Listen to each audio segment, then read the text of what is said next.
नमस्कार दोस्तों, स्वागत है आप सभी का आज एक और नई कहानी में जिसका शीर्षक है बिना पिता के। एक 5-6 साल का मासूम सा बच्चा अपनी छोटी बहन को लेकर मंदिर के एक तरफ कोने में बैठा हाथ जोड़कर भगवान से न जाने क्या मांग रहा था।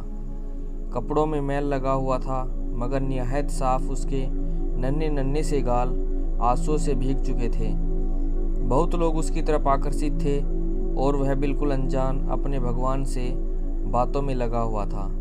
जैसे ही वह उठा, एक अजनबी ने आगे बढ़कर उसका नन्हा सा हाथ पकड़ा और पूछा, क्या मांगा भगवान से?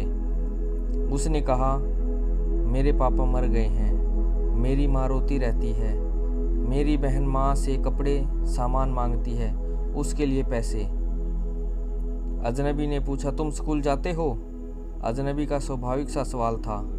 हाँ जाता हूँ, उसने कहा। किस क्लास में पढ़ते हो?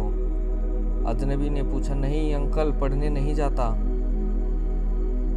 माँ चने बना देती है, वह स्कूल के बच्चों को बेचता हूँ। बहुत सारे बच्चे मुझसे चने खरीदते हैं, हमारा यही काम धंधा है। बच्चे का एक एक शब्द मेरी रूह में उतर रहा था। तुम्हारा कोई रिश्तेदार? न चाहते हुए भी अजनबी ने बच्चे से पूछा। बच्चे ने जवाब दिया, पता नहीं, माँ कहती है गरीब का कोई रिश्तेदार नहीं होता। माँ झूठ नहीं बोलती, पर अंकल मुझे लगता है मेरी माँ कभी कभी झूठ बोलती है। जब हम खाना खाते हैं हमें देखती रहती है। जब मैं कहता हूँ माँ तुम भी खाओ, तो कहती है मैंने खा लिया था। उस समय लगता है माँ झूठ बोलती है। बेटा, अगर तुम्हारे घर का खर्चा तुम्हें मिल जाए तो पढ़ाई करोगे? लड़का बोला, बिल्कुल नहीं। आदमी ने पूछा, क्यों? लड़के ने कहा, पढ़ाई करने वाले गरीबों से नफरत करते हैं अंकल।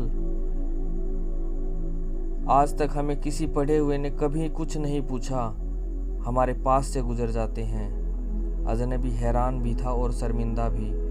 फिर उसने कहा, हर दिन इसी मंदिर में आता हूँ, कभी किसी ने नहीं पूछा। यहाँ सब आने वाले मेरे पिताजी को जानते थे, मगर हमें कोई नहीं जानता। ये कहते हुए बच्चा जोर जोर से रोने लगा। अंकल, जब बाप मर जाता है तो सब अजनबी क्यों हो जाते हैं? मेरे पास इसका कोई जवाब नहीं था। ऐसे कितने ही मासूम बच्चे होंगे जो उम्मीदों से घायल हैं। हम लोग मंदिर में सीमेंट या अन्न की बोरी देने से पहले अगर अपने आसपास किसी गरीब को देख लें तो शायद हमें भी कोई ऐसा मजबूर बच्चा दिख जाए। शायद उसको उस आटे की बोरी की एक मंदिर से ज़्यादा ज़रूरत हो। अगर आपको ये कहानी अच्छी लगी हो तो कृपया शेयर करें, लाइक करें, सब्सक्राइब करें, ताकि मैं आपके लिए और अच्छी अच्छी कहानियाँ लेकर आ सकूं। कहानी सुनने के लिए धन्यवाद।